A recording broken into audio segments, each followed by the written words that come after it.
What is love? I'm feeling the music so hard right now. I got drinks in me. I want to see something.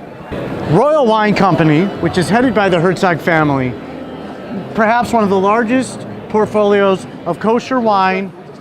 We are at KFWE LA. Yeah. We are at the trade. Can we say we're at the trade show? Yeah, but you have to start over again because you asked me a question.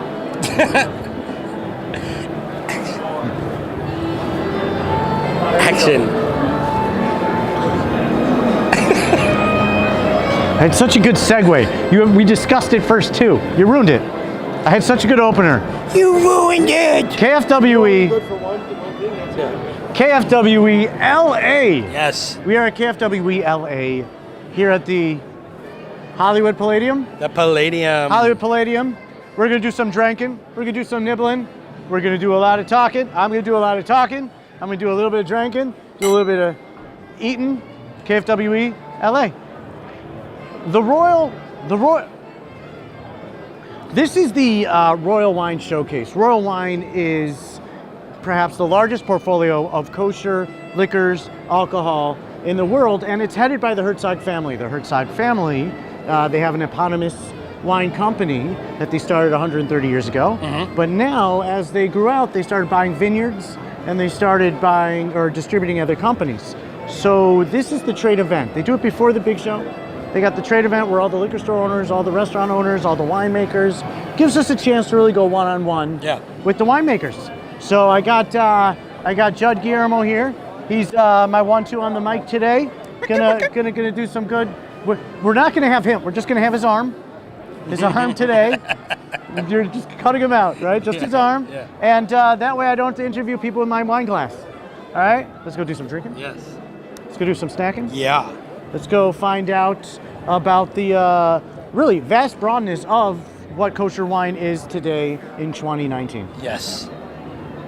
I can't believe that you guys are here in California and there's like not copious amounts of kosher food. Oh wait, there are. There are. And wine. Like, why would we not, Honestly, when we thought about coming to Kosher Food and Wine LA, instead of going to the New York one, we said, the New York one, it's so pleasant, it's so open and so much space, and the weather is lovely. So kind, and the weather's great. And we said, why don't we go to LA? So we said, let's go to LA because Andrew Bruskin is going to be there. You are way too nice. And I came here just for you. Tell us who you are, Andrew Bruskin. And I just remember that when I Hold saw it up you. a little higher. Tell them who you are. My name is Andrew Bruskin. I'm the founder of LiquidKosher.com and the Cellar Wine Club. Been a sommelier for about 12, 15 years already.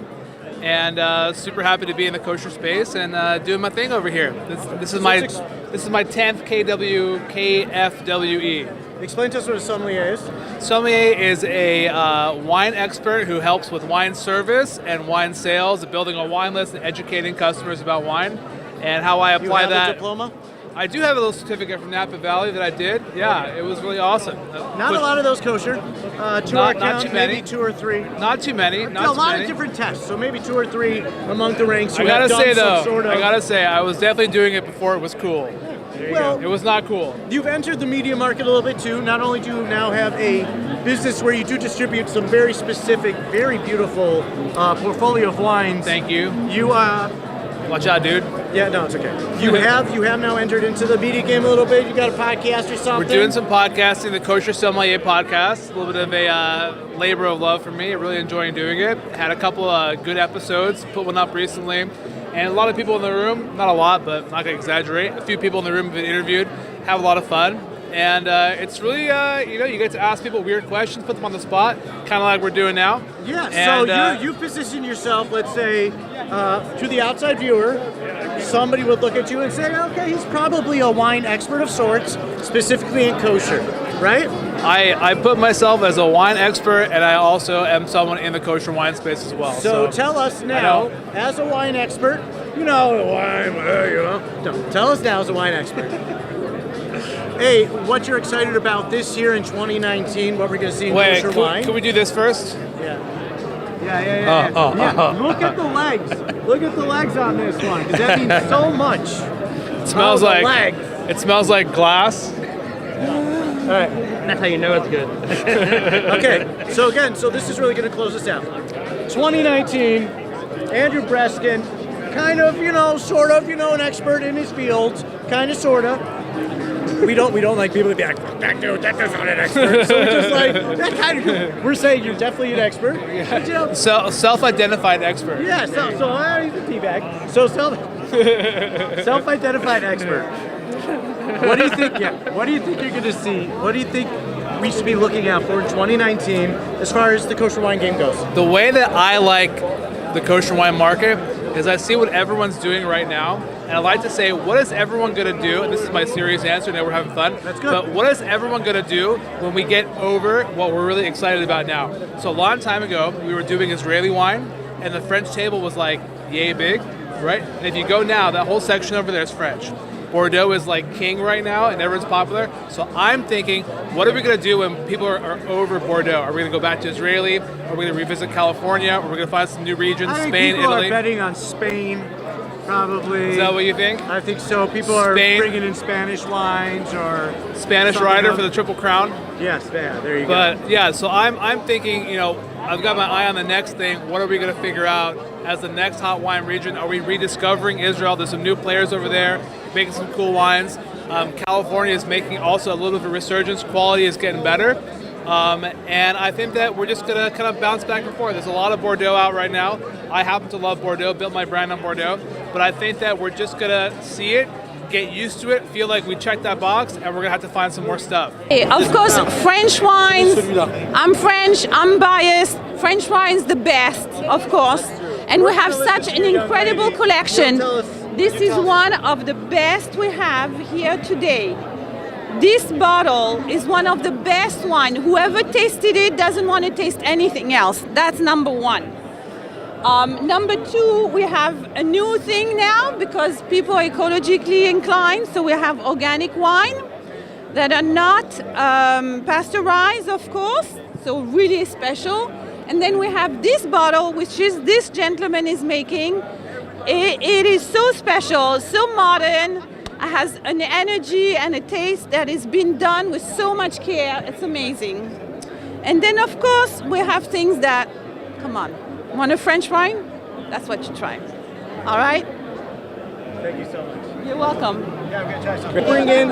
Yeah, I'm in charge of bringing all the great wine from France. So are you like the royal guy, or you do your own clearinghouse? So it's big wineries from France, from Bordeaux, for example, big chateaus, very well known on the non-kosher world, and I'm producing only small quantities of those wines, kosher, only a few thousand bottles. Absolutely, a great example right here. So we have here, for example, this wine. It's a new. Brand new.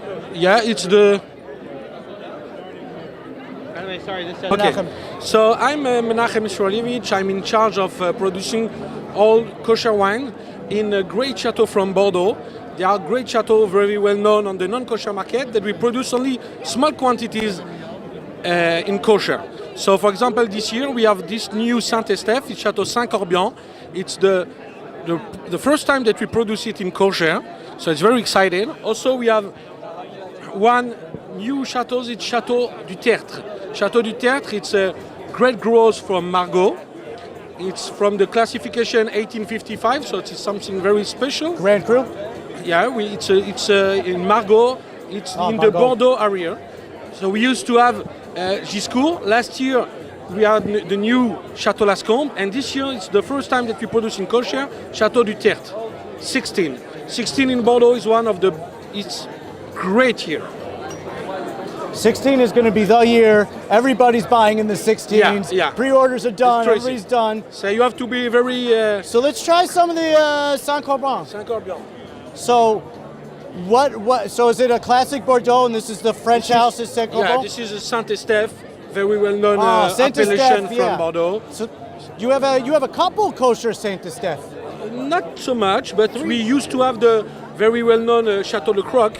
Yeah. Chateau Le Croc. So, and now it's the new wine for the first time, and it's also very good because it's a QPR wine. It's a good value wine because it's not expensive wines. It will be around $25 dollars on the shelf. It's still very young, but with time we'll open it and it will be very, very pleasant. So exactly what he's talking about First of all, I'm surprised. $25, like you said, that's beyond QPR. It's beyond QPR because what I find really the difference in pricing in wine when it gets more expensive is because there's more. There's a sense of structure. There's a more definable sense of texture. There's a more definable, inseparable notes. This is a young. This is a 16. Yeah. So when you're trying a young wine, those notes have not really had time to differentiate themselves amongst themselves. So they're going to be more tertiary. They're going to blend together. But what I'm so impressed is there's a specific strength in the texture, in the tannins, Exactly. and the Yeah, mouthfeel that tells me not just that. It's not that heavy like that Bordeaux like musky wood that I generally find, but it's got a very soft. Really, in the background, it's not even like a woody note. It's like a little aroma of the cellar. Exactly. Why? Because we don't use new oak barrels. We use only 1 year barrels. So we don't want to bring some oak, but not too much. It's soft, as you say, soft taste. Soft, but $25 is blowing your mind. I love how the kosher market has gone. We're standing at the French table. The French table is the biggest table at the show. Yeah. 10 years ago, the French table had 8 wines. Exactly. 8 I wines, remember. and everybody said, no way, $150 for an Esteffi? No, it's too expensive, I'm not buying it. What happened? The smart guys bought them, and it turned out like a 2000, 2001 Esteffi. Come on, you crazy? The best. This is the guy responsible for helping the kosher wine industry feature all the different appellations and types of wines from different regions. We live in a golden age where you can now easily get a wine from almost every single growing region in the world. Exactly. Whether it's a secret production and it's private, it's a cellar, it's fine, but it's being done. It's being done. Golden age, Mashiach's coming because the wine's coming, all right? We have the wine for him. Yeah, I know. So- Well, you know Benyo from Four Gates? His wine.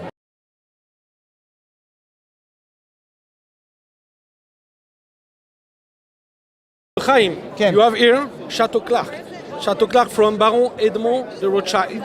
So he is the owner also from the very well-known bottle Baron Médoc, Baron Edmond. Yeah, and the Benjamin Rothschild. Yeah. Rothschild. Well, So- maybe just turn to the camera and explain how the Rothschild is incredibly influential just to the French market and the global wine market. Of But course. they were the first. Rothschild, it's a very well-known family.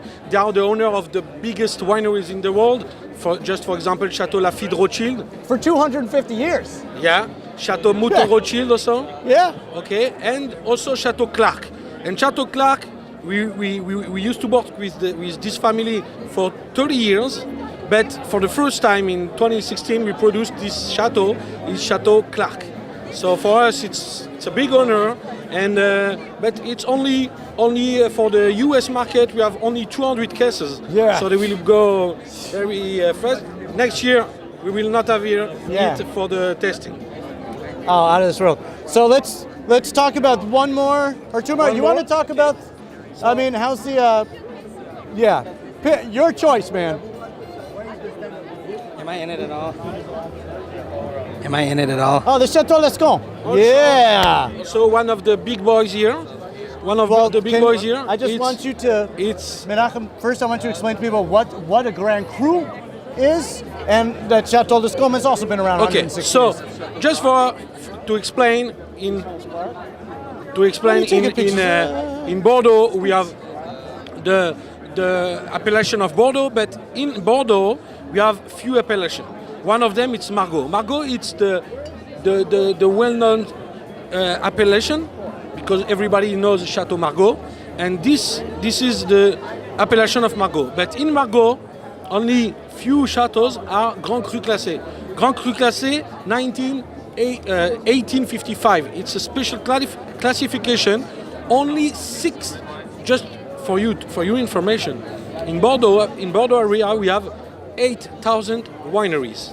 Okay, only 60 of them are with the classification of 1855, and we are very lucky to have in Kosher the Chateau Lascombe. One of them, it's classified Grand Cru classé Is this the 1855. only kosher Grand Cru Classé? No, Baruch Hashem, we have some. We have Chateau Giscourt, Chateau du Tertre that I just Tertre? show you. Yeah. Yeah.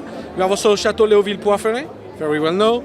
Okay, so Ponte-Cano, Chateau Ponte-Cane also, it's a Grand Cru classé. So out We are of the very 60 lucky. Grand Crus, Yeah. you are representing 7% of them as kosher. Yeah, It's a it's- ridiculous fact. Yeah. The world's best wines in the world, arguably, Exactly. because Grand Cru Classé, you guys have turned this market into a super specialty market. How do you think the collecting game is going to go 20 years from now for these wines? For this For one, the, in for the 20 collection, for library, for people collecting. It's crazy because in 2016 it's great years in Bordeaux, so you can keep it for, let's say, minimum 20 years, and most of them even 30 years or 35 years. Fascinating. So see you in 30 years Yeah. and test together the 2016 great Bordeaux wines. Menachem, in 30 years, we're going to kick it with you. We're going to. I'm glad we got to come here. I can finally get you a drink. This is easily one of Judd's favorite drinks. You like a little champagne? A little champagne, little cider here and there, things like right. that, bubbly, fruity. That's right. He loves champagne so much, he's got a room in his house named after it. What do you know about champagne? It's fizzy, bubbly. Teeny bubbles. I like the sweet instead of the dry. You do. So it's called Secco Okay. or Secco, whatever. I don't know. There's a bunch of words we've been drinking all day. Yeah. Drapier. Drapier is a very famous French champagne house. They also recognized why going kosher is special. It's, I think, the third or fourth year that kosher. Enjoy the teeny tiny bubbles. This has been Kosher Food and Wine. We've been drinking. California. California. Palladio. I just want the most important kosher curmudgeon in the world to introduce himself. So get your mic up in there. Oh, you have a better term for it. He's not a curmudgeon. He's got opinions, and he's not afraid to bark about them. Hold it. You can just talk. This is Craig Winchell. Craig Winchell has really been influential as far as kosher winemaking in North America. He really had a lot of successes early on. I like to say probably way ahead of his time. Not just in wine, but in everything. Everything. Everything. Do you want to just give it a quick history? I have 6 kids, pretty successful. 6. He's green Sigma black belt. 6. Lean 6 green black belt. All right. Well, just give Or us, whatever. give us just a brief snippet. Craig Winchell has been responsible for what wines? What were your wines called? Oh, Gun Eden Winery. Gan Eden, and also afterwards you found a success again with. Agua Dulce. And so what I think is probably going to happen is a guy like Craig, you're going to see him in a couple years pop up again, showing the rest of the kosher drinking community the quality and level of wines that can be made, and just be that secret influence for the next 10 years. I'm excited to see it. Well, thank you. That requires money. Yeah, it'll happen. Look at the money going on here now, man. All right, let's get Gabe on. You know what? We passed the donut shop, and he was like, "You think Craig knows there's a donut shop named after him?" And I was like, "I think Craig knows.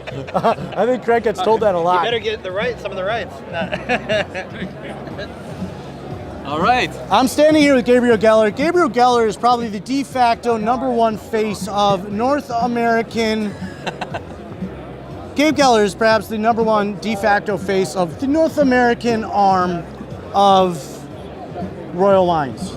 Can you say that? Are you the pretty face behind it? I think so. One of them. I'm not sure about pretty. I'm in charge of public relations for Royal Wine, among other things. That's right. He's the one we see on camera all the time, so he better be pretty. Better be pretty. Really, I think what Gabriel Geller should be lauded for is he helped up the education game, because in 20 years, this business went from maybe 500 million, maybe globally, to a much larger. I'm not even going to throw out numbers, but it's grown. It's grown by something like 400 to 500. Some even say 600% in the past just 10 years alone. The industry that we're in right now. So there's a lot of options. You don't know what you're drinking. There's so many. We can get a wine from almost every growing region, kosher in the world nowadays. It's a golden age. So almost, not every. Almost, not every, right? Slowly but surely. What do you mean? 7% of Grand Cru Classés from Margaux have kosher runs. It's a big statement, something we're very proud of, and hopefully we're going to get a lot more than that. So really, we're just getting a sampling. We're talking about a portfolio for just maybe the largest kosher portfolio in the country of kosher wines, but just one of the portfolios. And they're easily talking, I don't know, something 2,300 different bottles over the course of your American offerings. In terms of American offerings, I couldn't tell you the exact Not number. made in America, what you offer in America. There are about 3,000, between 3,000 to 3,500 different types of kosher wine. And not just in America, but in America alone, we represent about 80% of them. Yeah. So what did I say, 2,300? Oh, does my numbers sound correct? It does. It does. Oh, thank you for confirming. Thank you for confirming that my made-up bullshit math always works. So in the community now, where people are getting into the wine, there really are a lot, I think, too many options for somebody to really comfortably start off. So if you are a beginner or a medium, kind of wine drinker, slowly trying to educate your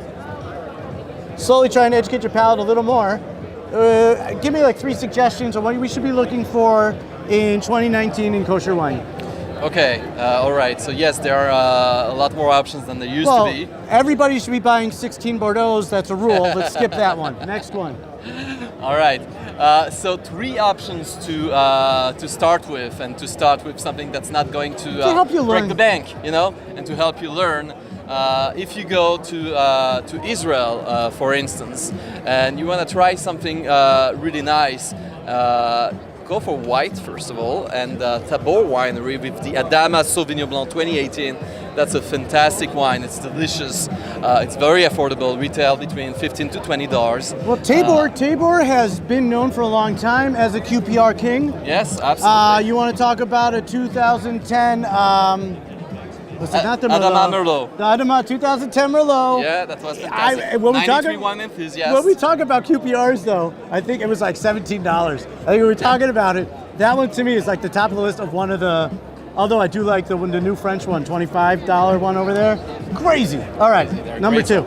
Number 2, if you want to get in, you're talking about the 2016 Bordeaux. A lot of them are not so inexpensive. But they don't have to be. If you go for example, for the Chateau Malmaison 2016, that is a fantastic wine. It's from Moulins-en-Médoc, in the northern part of the Médoc, on the left bank of Bordeaux. Left bank! Retails about $30 only. And it's a fantastic wine that will also age very, very nicely. Easy 17 years in the bottle before you want to touch it. He wants to say all the way till 21, but I don't think so. All right, number 3. Number 3. Let's talk about something that if you want to really help a friend learn about what a classification of wine or what a type of wine should represent. All right, so what is the wine we're going to pick? Let's go to Spain. Spain! The Elvis. Oh, Erenza Rioja Semi-Crianza. $18. It's a white and blue label, okay? Oh, $30. Exactly. $28. White, blue and white. It's not Israeli though. It's a Rioja. So Rioja is the region in Spain. It's a 100% Tempranillo. That's the grape variety. Very purple. And it's also a very inexpensive wine that retails around $15. Yeah. It's a delicious wine that can also age a few years. Got a little spice. But it's delicious from the get-go. Gabriel Geller, thank you so much. My pleasure. This has been KFWE LA. We've been drinking. Ronnie Jeselsohn. Yeah, he's gonna hold it. Hold that up. And what what is your title at Karma? So officially president of the American market, but gotcha. I do everything from schlepping boxes to strategy to sales. You're the guy. Okay. Ronnie? Yes. I've been drinking.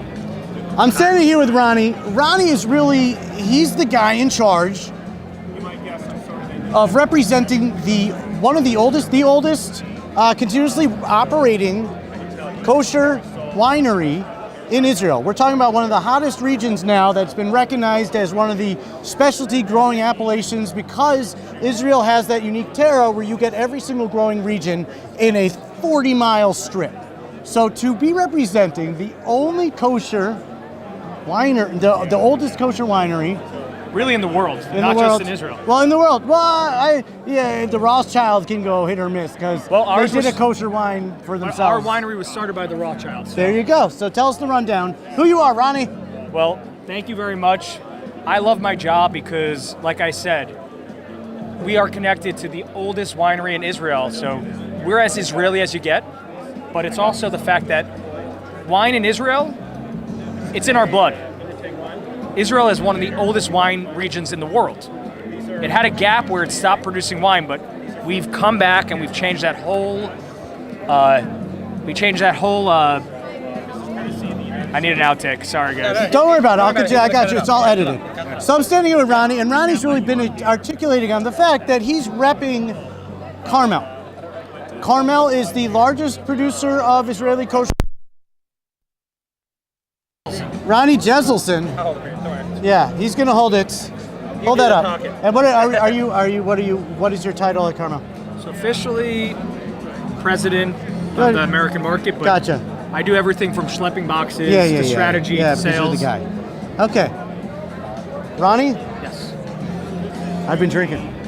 I'm standing here with Ronnie. Ronnie is he's the guy in charge of representing one of the oldest continuously operating kosher winery in Israel. We're talking about one of the hottest regions now that's been recognized as one of the specialty growing appellations because Israel has that unique terroir where you get every single growing region in a 40-mile strip.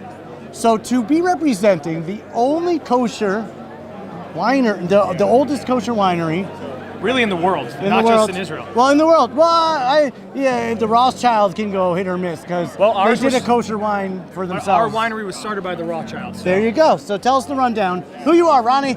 Well, thank you very much.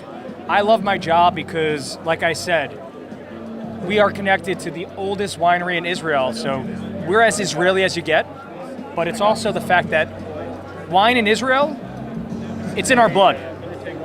Israel is one of the oldest wine regions in the world. It had a gap where it stopped producing wine, but we've come back and we've changed that whole. I need an outtake. Sorry, guys. Don't worry about it. I got you. It's all edited. So I'm standing here with Ronnie, and Ronnie's really been articulating on the fact that he's repping Carmel. Carmel is the largest producer of Israeli kosher.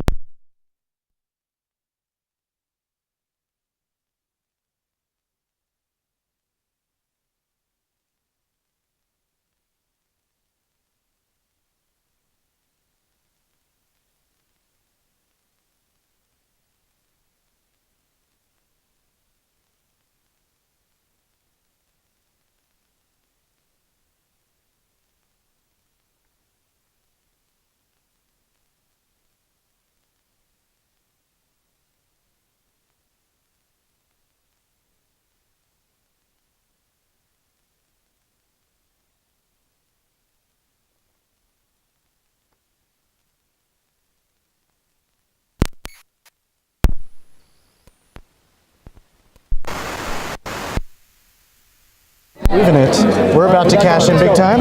All right, so I'm standing here with Ronnie, who has a huge job. Huge job. He represents Carmel for the largest market that Carmel has in the United States. Carmel is the oldest operating kosher winery started by the Rothschilds. Zichron Yaakov. You've been there. You've seen the plaque. How many bottles, Judd, do you think that Carmel makes in a year? 200, 300, 400 bottles. Probably in the 14 to 16 million. They have 27 really offerings and then probably a bunch of different varietals and vintages. That's a lot of bottles. They got a big old table. You have a huge job. I love what I do because I'm in the food and wine game. The only way to make food taste better is you pair it with the right wine. So I'm in the food and wine game, but I'm also a representative for Israel. And I'm repping the best, most historic Israeli winery. So my gig's pretty cool. Well, you are a direct line to a historical fact that is, we would not be in this room with all these people if it not for the specificities of those Israeli wine growing regions that were started by the Rothschild family who are also the family that has owned most of the higher The end most famous wineries in the world. In the world. And they actually spent 4 million francs on Smith Lafitte. Yeah. Smith, Smith out Lafitte. Yeah. It's Lafitte Grand Cru. Rothschild. I need to. Yeah, Sorry, I messed go up ahead. again. So the Rothschild family, they actually spent 4 million francs on Lafitte Rothschild, and you can compare that to 10 million francs that they spent on trying to bring back wine to Israel. So he's saying easily claimed one of the best wines in the world. They own it, and they spent more money because they felt they were really. They had a dream. We're talking about Zionism. They wanted Let's to achieve that dream. Israel is only Israel today because of what the Rothschild family, part of what the Rothschild family did, specifically in starting that Zichron Yaakov. You got a big job, buddy. Yeah. Basically, I love what I do, and my wine speaks for itself. So what are we drinking right now? So right now we're drinking Carmel Mediterranean. This bottle is basically. This bottle over here is basically what I like to call Israel in a bottle. On our label, it's Zichron Yaakov Winery, which is the oldest winery in Israel, and that's our spot. Still looks like that. Yeah. And the best part about it is it's a blend that's really trying to show what Israel's all about. Choosing grapes that shine and grow differently in Israel. We made it affordable, but it's a high-end luxury wine. I encourage you to drink this for Purim or Pesach. So is this kind of a Bordeaux type blend? No, More it's of a actually the opposite of Bordeaux. GSMs? It's actually the opposite of Bordeaux style blend. So you We explain made to us sure- what we're tasting. I can fake it, but I'm been drinking. So basically what I'm saying is there's no Cabernet in here, there's no Merlot, Shiraz, Carignan, Petit Syrah, grapes that really grow differently in Israel. So it's funny because I was just talking to.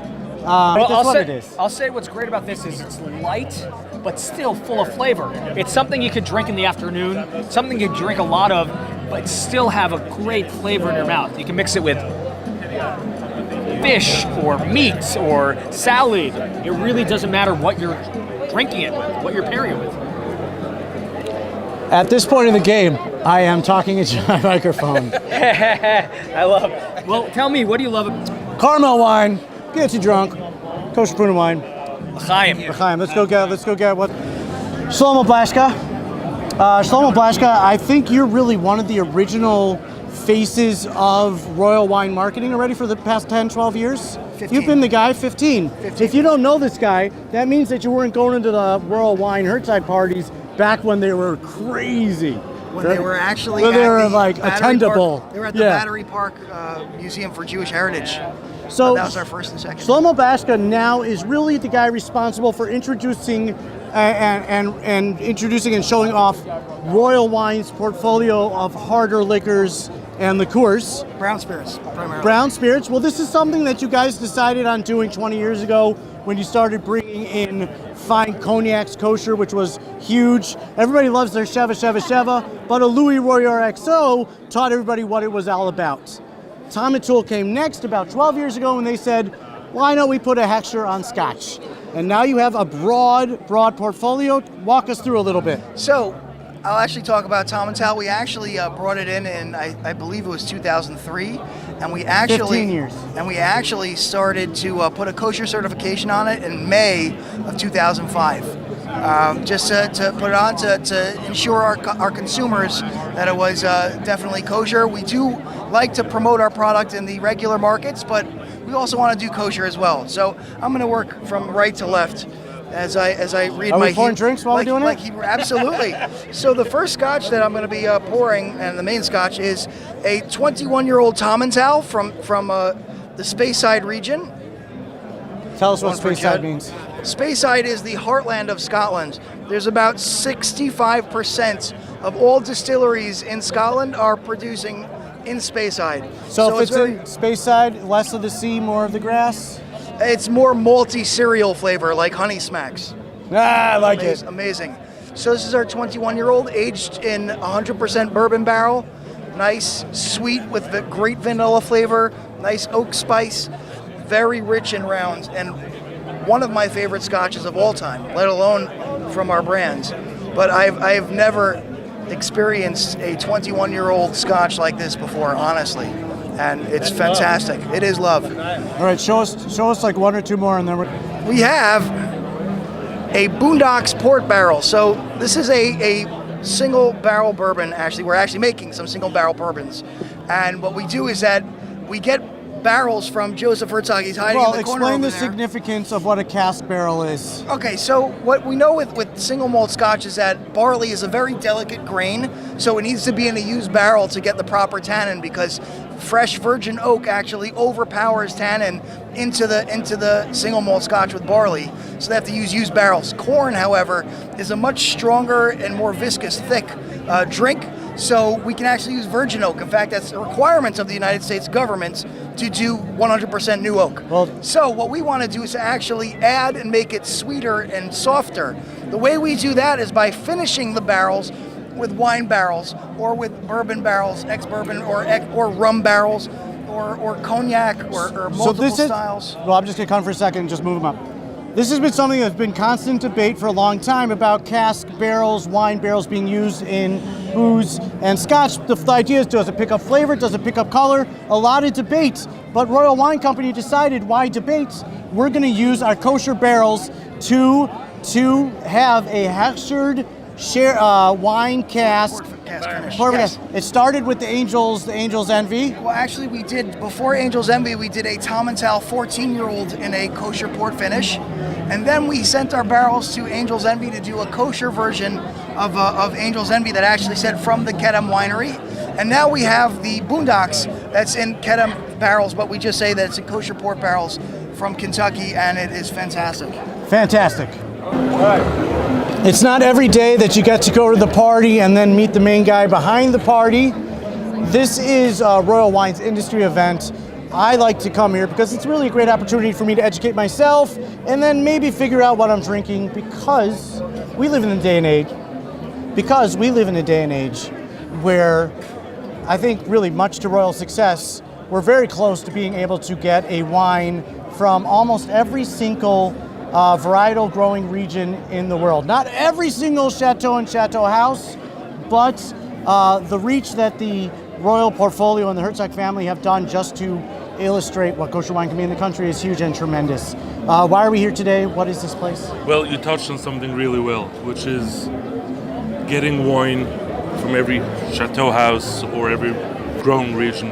And that has been the philosophy. The philosophy has been, there's great wine out there in the non-kosher world, and wherever there's great non-kosher wine, we go there and produce great kosher wine. That's evident here It's tonight. evident by a quick fact that we found out. You can confirm this.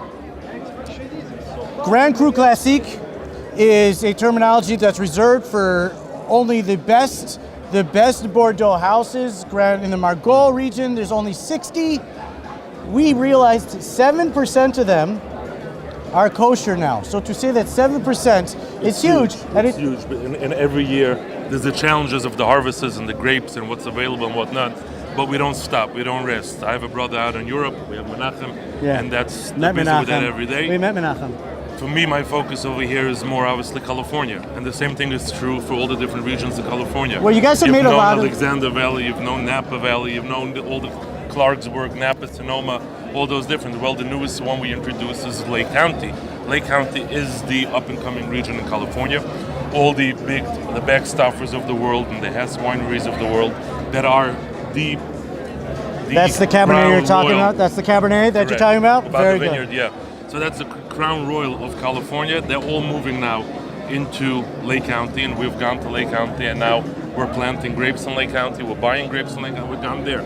And the same thing is true with the varietals. So while in the kosher world, it was more of a cab world, or Carol. But that has all changed now, and we're introducing the new varietals, trying to educate people on new varietals, and getting people. The biggest thing is opening people's mind to different profiles, different flavors, different tannin structures of different regions in different areas, and how all that affects the wine. Well, I think that's really why we're here, and I think that's why I'm very excited to be doing this. I think it's why we're all excited to just drink. But we think that there's a huge level of education that's necessary. We don't know everything, so we go to a guy who knows everything. I wouldn't say I know everything. No, but you guys, you as a group, the Herzog clan, and everybody involved, because there's a lot of people involved. A lot of talent involved. A lot of talent involved. It's taken a long time to really convince some of these great houses. We're talking the world's greatest wines to convince them to do kosher, that's gotten progressively easier, hasn't it? I mean, it is. This is evident. It's more of a showcase. People want to be part of this. This is definitely an industry that is young and is growing, and people want to be part of it. Well, you found that there was a certain peak, especially if we just want to talk about Bordeaux as an example. I think in about 2009, Bordeaux Futures Ridiculous, and they kind of petered off. And then, you know who picked up the slack? The kosher picked up all the slack, and all of a sudden these great houses are like, wait a minute, who's that guy? I'm going to call a Herzog. He's going to take care. But now, did you taste some of the Herzog We wines did. today? Oh, Have you tasted yeah, the so many. Have you tasted the 16?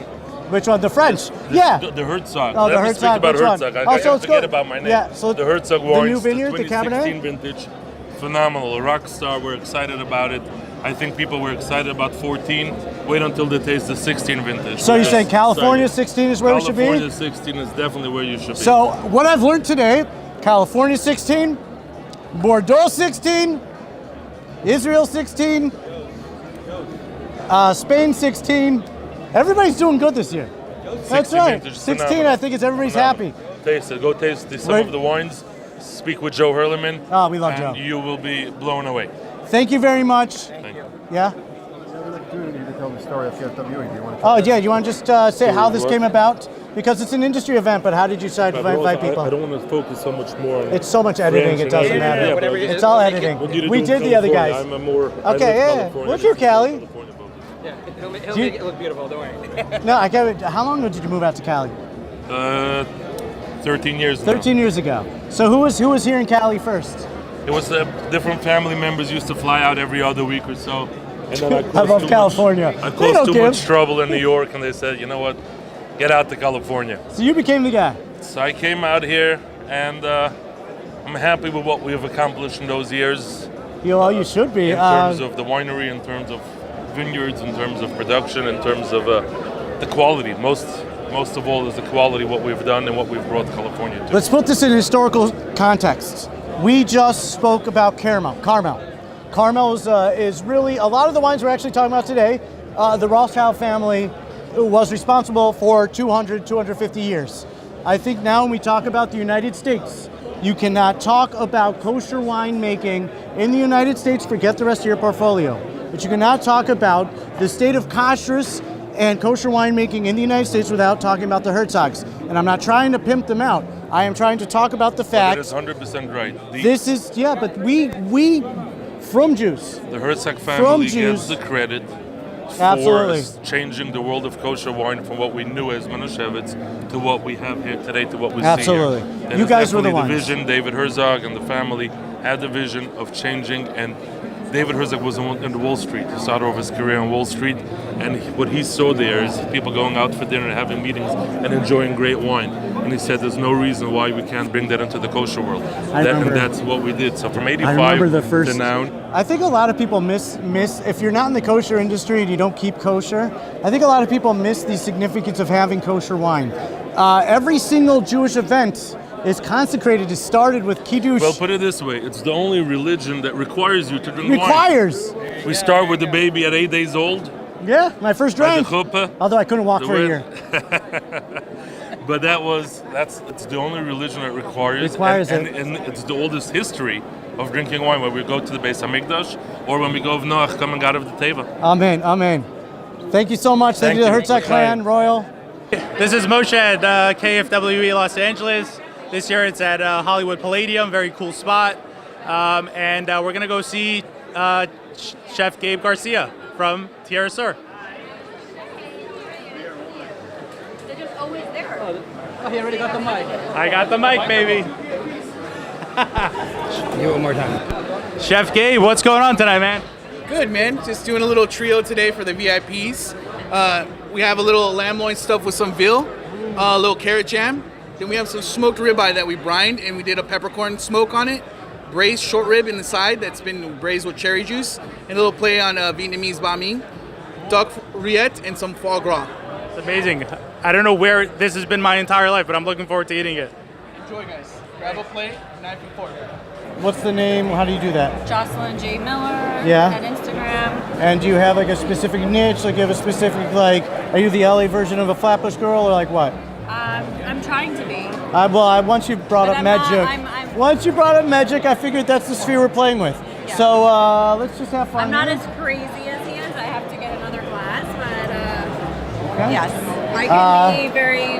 Do you have a specific, like, are we just here, are you here to say this is wine and I want to talk about wine and tell people what wine is? Or are you here to make jokes? Here to just be social, meet people, have a good time. All right. T, are we on? Yeah, but can you just hold the mic? Yeah, hold Of the mic course, up. yeah. All right. How are you? I'm here. Sure. KFWE with Jocelyn. Jocelyn J.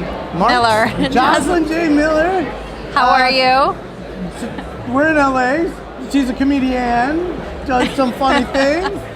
She's here to do some drinking, make some jokes. But first, I'm going to ask Jocelyn a pop culture quiz question. And if Jocelyn can answer, this is a rando people, this is how we do.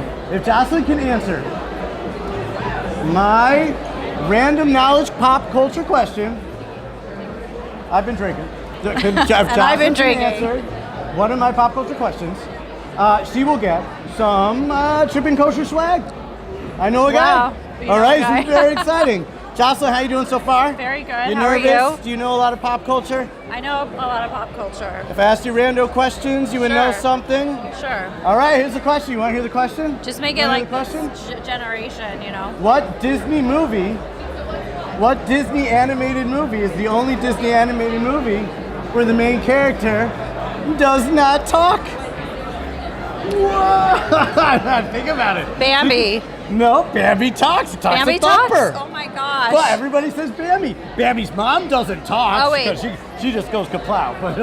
Oh my gosh. What All Disney right, movie? This is the question of the night. This is a question of the Question night. of We're the going to night. ask everybody It's a here good question. tonight. I know the answer. After they have so time no, I glasses. know it. Do you want to know the answer? Do you want to know the answer? Is it to the key? Fantasia? No, there's talking. That's a good call. There is talking. There's no real main character in Fantasia. Oh, Yeah, I know this. Mickey I know talks. this. What doesn't have talking? I know this. I just watched it with my kids. I know. No, post Steamboat Willie. We're talking like Disney animated cartoon era. Wally? No, they're making a remake. It's coming out soon. Oh, I know it now. I Coming know out it. soon. I know it. I What's know the it. answer? What's the know answer? this. I know Come it. on, Jocelyn J. Miller. Oh, Dumbo. Dumbo! I know it. Yes, Dumbo, I knew you it was know what? Dumbo. I'll go check the pockets. See, we got some. Got some. Oh, I I got got it right surprises. here. What You is get it? some Trippin' Kosher swag. I'm going to trade you a glass for your lighter. Now you get the theme of our audience. Very good. You live in California. Let's see It's if all it, about let's see drinking if it wines. works. Yeah, well, it worked. Well, Doesn't even work. it only works in the parking lot. Oh, why do I have your glass? I didn't realize I still had my glass. No, that's yours. I'll take the mic. Jocelyn J. Miller. It was Thank you very so much. nice to meet everybody. It's not even filming because like there's no red dot. No, it's filming if he's there. It's filming? Yeah. Okay, everyone come check out KFWE tonight at the Palladium. Get some drinks on us because everything is pretty much free. So There you go. Go drink in LA style. Thank you so much, Jocelyn. So we made it to LA. We're at KFWE. One of the more important people right now in kosher fine dining, I think. He has a tough job. His job is to make sure that California kosher is highlighted while it's staying relevant and still kind of representing Jewish old school a little bit in that there's always a European schmaltzy twist. You're not tripping. You're not tripping. Unfortunately, like I'm one of those kosher chefs, and we're trying to make sure we keep the bar up and represent, a certain culture and a certain cuisine at its fullest. And we're always trying to, bring something new to the kosher community. But you're a standard. We You're a try, standard. man. We try. How long have you been doing the kosher? 13 years now. Did you work under Todd or you came after Todd? How did it Todd, work? my dear mentor, I love you. Yeah. Hopefully I see you soon, No, he's maybe in a Italy. OG of kosher. Yeah. That's right. If it wasn't for Todd, I wouldn't be in this bubble, and I owe him everything. Yeah. So you took over? I took over after Todd. I've been cooking for about 8 years at the Herzog's place, Terracer, and doing our thing. So you are the main event here tonight because this is a No. One of the main events. Yeah, no. We like the Yeah, other guys yeah. too. One of the main events here tonight. What are you serving tonight that you think really spells out what you do how you do at your spot? I don't know. I think it's like a juxtapose of flavors, and the thing is, it's like I'm trying to bring what's current in the non-kosher scene and bringing it to the kosher scene. And like in California, we have huge staples. It's sad that you can't go to a Vietnamese, get a Vietnamese sandwich. First of all, taco. You know what I mean? Like taco before. And like I can empathize with you guys and feel a little bad. So, you know, we're just trying to make sure you guys get a taste of the non-kosher world. Yeah. No, that was always kind of what your job was going to be. Yeah. That is it. Yeah. Because everybody looks at you and be like, I don't know what bacon tastes like. That tastes like bacon? You'd be like, I don't have, but that's what Todd Aaron's exactly. job was. That's why we say that he's the OG. Yeah. Right? He was the first one who was like, ram okay. bacon for sure. The OG. He always said it. He's like, okay, we have parameters. Oh, well. Yeah. Move forward. What can we do? What can we make? And that's kind of the philosophy that he raised and we stand by. I've been cooking kosher for a couple years. I have never really found kosher to be an impediment, not in this day and age. Yeah. Right? There's some great Wait. I'm sorry, but there's no replacement for butter. I'm sorry. Oh, so I mean, you can't. Doesn't have a hechsher yet? You can't. I don't know, man. Doesn't have a hechsher yet? I think 13 years and I just came to the terms. You can't replace butter with meat. Go to Whole Foods. Something called Miyoko's Kosher. No. Have you tried it? No. Have you tried it? No. I've tried it. It's one of the closer ones, buddy. I think the best thing to it is just plain beef fat. You want the fake butter? Plain beef fat. You're good. Even better, it is popcorn flavored, butter flavored coconut oil, the type that they put on the popcorn movie theater. You can buy it at the restaurant store. Yeah. Comes in a jar. Yeah. That one works. Like you can poach in that. Yeah, totally fake, but you can poach. Awesome. So, Chef Dave, first of all, thank you for your time. Thanks for throwing down tonight. Thank you, But man. also, kudos on the difficult job, the rewarding job, but you're setting a standard for a certain style of kosher cooking, right? How many other Mediterranean influenced, California, local, kosher, grill? Yeah, it's funny because, I hate to say this, when Todd left, he left that Mediterranean stamp, which is great. It's awesome. We're trying to be New World, and he taught me this in California more than anything. You want to hear a fun fact? California is full of all these different cultures. Do you want to hear a fun fact? You are the only kosher winery restaurants, North and South America. What? It's a real fact. Right on, man. Think about it. Right on. Right? Real fortunate. The only kosher certified. Tell your boss that later. Be like, you know what that dude said? Is that true? Yeah. Tell David to just he's tripping hard. Yeah, no, that dude don't know. He be dragging. All right, thanks, sir. Awesome, man. Thank you so much. Pleasure meeting you guys. Oh, groovy. And then next time we're not going to bring a camera, we're just going to chill. For sure. Let's do a cookout. One day, we got to come back out here. I'd love to hang out, man. You ever pop by 5 Pound? Yeah, you ever in the West? Yeah, we'll see what's going to happen soon. Hey. You got to do me a request. I got to go back to my wife. You're just hanging out up here? No, I'm going to go down in a second now. I just got to get a little bit of food footage and then I can get crunk. I'm going to go down there and you can do me later there. My goal is to just, unless you want to get right now. Do you want to get right now? I'll play a game with you. Of what? I'm going to ask you a trivia question. How's my face? Hey, we'll blur you out. I don't know. How you feeling, buddy? Good, man. We started talking because he's like, oh, Morel's shirt. Yeah. All right. I'm playing the game. I'm asking him the question. What's the question? I'm asking him the question. Let him hold the mic. Okay. He's my Guillermo. You and he just he just holds up the mic. No one looks at me.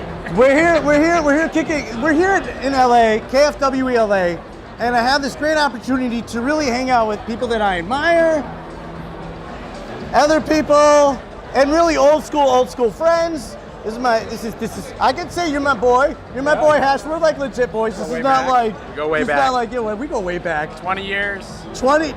More years. than 20. Yep. I know it sucks that you could say that. Yeah. Right? Somebody was telling me. Oh, this dude's marrying that girl, whatever. I'm like, oh, I know that dude. I dated his sister in high school, and then I was like 24 years ago. I was like, doesn't count anymore. I don't give a shit how she is. I was like, Rick. All right, so Hash, I have some trivia questions. I'm asking a trivia question.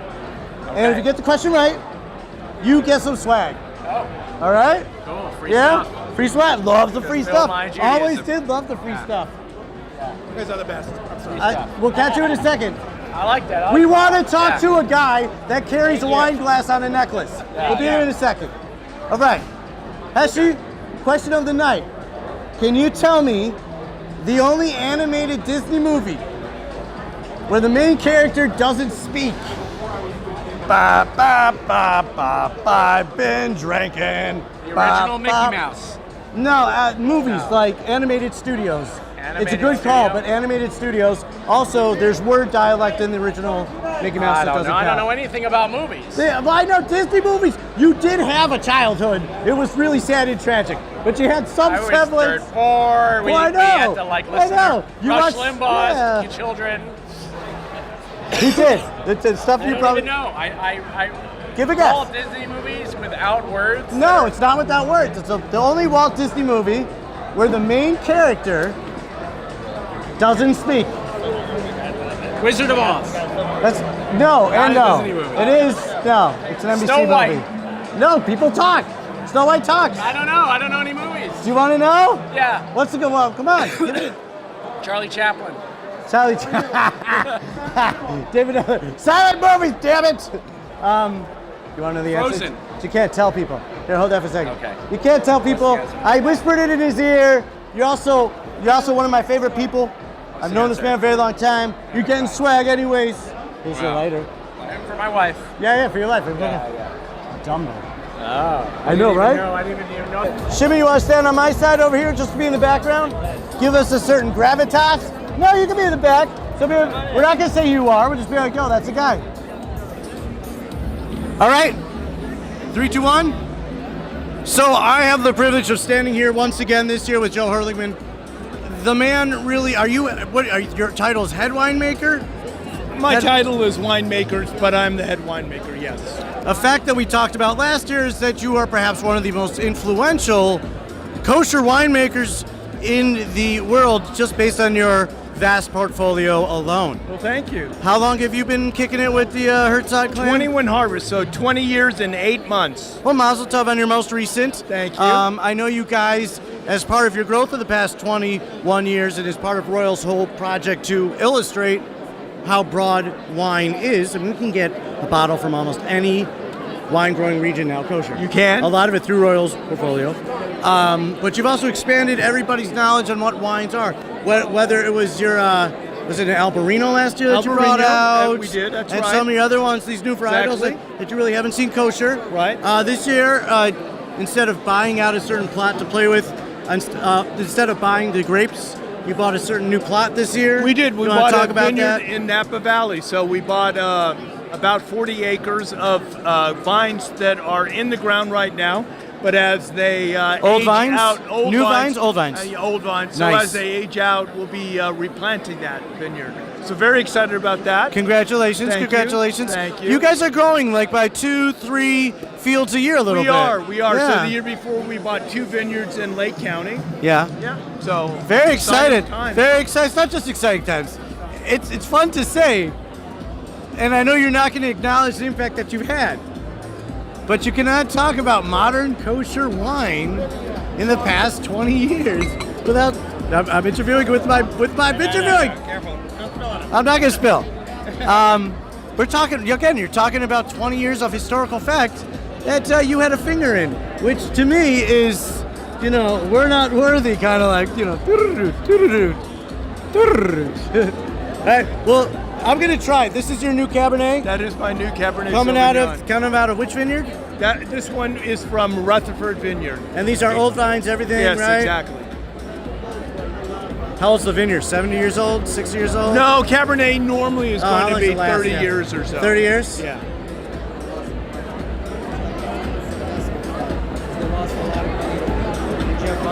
There's like a nightshader almost something. Almost in there. A tomato. I don't know.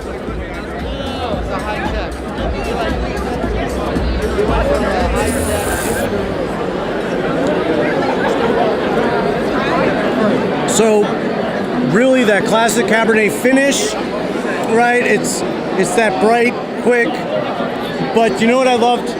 There's very tight tannins. This is going to sit in a bottle Yes, for a couple it will. years. It will, definitely. I can't talk back now. This is a powerhouse. There's plenty of astringency, plenty of tannins. I can tell you by the finish, by the way it all really just kind of it's young. Yes. So all the flavors, they really haven't settled. They're more homogenized. And they kind of flash in the pan. They bubble out very quickly because they're still young. But there is a lot of nuance and a lot of texture going on. Right. Which says, hey, I'm not just I'm not just a wine to be played with. This is a special occasion. Absolutely. Hold it for a while. Sure. Like a 10-12. I would. 10-12 on that. How many bottles are you coming out of this harvest? This harvest? Yeah, well, of this vineyard. That's about 400 cases or so. 400 cases. How many bottles in a case? 12. So how many bottles out of the vineyard? What's 400 times 12? 44,000. I don't know. I can't. I've been drinking 400 cases and 12 bottles. Let's ask you. Yes. How many? So for the answer, we went to Joe Hurlingman, pretty much kosher wine expert extraordinaire. We got the answers. Joe, can you tell us how many bottles of wine are in a barrel? Yes. Well, actually, I do it by cases. So there's 25 cases of 9. Each case is 9 liters. So a barrel is 225 liters. So how many cases would be in a barrel? 25. 25 cases times 12. The answer is I've been drinking all night. Yeah, about 300, I think. About 300. Okay. Well, we need another good factor because we're asking people these questions. Yes, okay. And then we're going to come back to you for the answer. When we edit, we're going to come back. Joe, you're telling the answer. Right. One more wine fact, if you could tell me something quickly. Here, you got some swag. Thank you. Do you have one more cool wine fact that we could quiz people on? Something easy? Cool wine fact. Yes. Yeah. Out of 1 ton of grapes, you get about 60 cases of wine. So I can say to people, how many cases of wine do you get out of a ton of grapes? 60 cases. 60 cases. Joe knows the answer. He makes 250,000 cases of wine. I was going to guess how many tons. 4,000 tons. Wow. That's more than 120 semi-trucks. We're going to come back, fly out there. We're going to fly out and come and see that. All right, very good. Thank you so much. You're welcome. Hey, I know you're busy tonight. Thank you for your time, Joe. Thank you. Have a great night. Look, Do you guys edit this? Or Yeah. Heavily. I hope so. Heavily. I hope so. Depends what. Rando people, I don't know if I really like the looks of them. They make me feel uncomfortable. We're going to ask them some questions because we be drinking. We be having fun. This is CW and Judd going to LA. Whatever we're going to call this. All right. We run LA. Rando person number 1. Do you know wine facts? I do know wine facts. You do know wine facts. Wait, is this a trivia show? I've got you a trivia question. All right, I'm ready. Ready? Bring it on. Ah. It's good to come 2,500 miles to see a guy that lives a mile and a half from me, or less. We're not supposed to know each other. Don't give it up. My bad. Okay. So, question is, how many cases of wine in a barrel? I'm looking at Judd for hints somehow. Worst poker face ever. Let's say. I will say. The guy writes a blog about wine. 20. Oh, I know everything about wine. I don't say that. What's your answer? I don't say that. I'll say 20. What's your answer? Edit it afterwards. What's your answer? Edit it afterwards. 20. 20, right? No, it's more than that. 20? 25. You know, the people who don't know us are watching me abuse you right now, and they're getting like, yo, that's me too. Don't touch him. Is this live right now? That's be terrible. All right. Do you want to give it a shot, Justin? You'll get some swag. You get it right. 29. 29. And. What? He said 20. I want 25. I'm taking. Did you say 25? I'm taking 20. I'm taking 25. No. $1. No, new question. Oh, I'm getting swag. No, he lost. Okay. Yeah. Justin.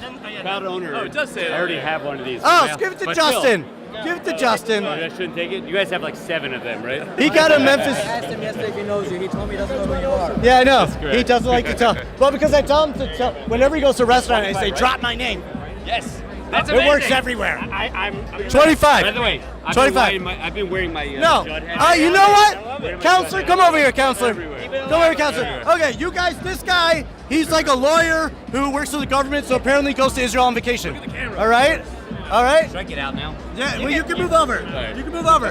I'm asking Justin's in here. He's good. What's the question? Like I'm the Trivia second question guest you now. get. You guys can all try. Let's see how good you guys are. You've been drinking all day and walking in front I'm of one cameras. for one, by the It's way, classic. so I'm ready. Okay. Can you guys tell me the one Disney animated movie where the main character does not speak? Ba ba ba ba. I've been drinking. Little Mermaid. No, it's Ariel. Sing. Well, she loses her voice. She loses her voice. Something there. But she talks. So, yeah, Why close. is this a No. wine question? It's not a wine question. It's an LA question. No, it's just a question. It's what I saw on like the Tonight Show. Mickey Mouse Fantasia. No, so we thought about it. One goddamn word in Fantasia. No, That's we accurate. no. You didn't research these questions, did you? I have an answer. I have an answer. Fantasia is a compendium. It's a bunch of different. There is no specific main character in. All getting it. There's no main character. That's never seen the light of day. And there's somebody that talks in the middle. Some conductor. What's the answer? What's the answer? Anybody know? The only animated Disney movie where the main character doesn't speak. Does anybody care? Gonna win some swag. And nobody Got know. my free later. Yeah, Exactly. You have nothing to, Counselor? you have nothing to win. I have nothing to gain. I'll give you a hint. I'll give you. Let's make it relevant. Make it relevant. They're coming out with a new one. Preview dropped yesterday. A remake. A live action version. That sponsors our show. No, I'm just kidding.